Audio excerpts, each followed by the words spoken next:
Si vous souhaitez entendre différents points de vue, si vous souhaitez faire le point sur un sujet particulier à la pointe avec des experts, si vous souhaitez dialoguer avec des élus, si vous souhaitez visiter des équipements, vous pouvez faire tout cela. Mais vous pouvez aussi faire quelque chose de beaucoup plus, parce qu'un congrès de l'AST, c'est aussi un moment très convivial et à consommer sans modération, qu'on soit jeune ou qu'on soit plus ancien.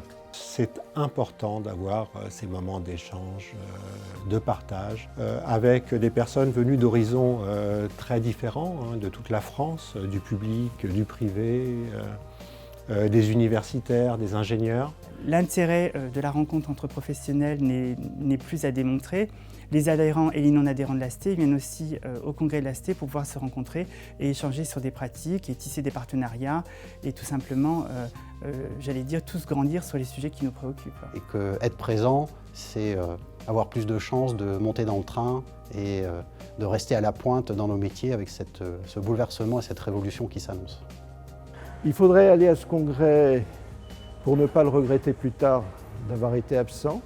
Donc inscrivez-vous. Vous pouvez très bien avoir une excuse. On a 3 excuses qui sont admissibles. Le cas de tsunami, le cas de naissance d'un enfant et puis le cas où vous considéreriez qu'avant c'était vraiment meilleur, mieux et qu'aucun progrès n'est possible. Et dans ces cas-là, on vous déconseille très fortement de venir à ce congrès.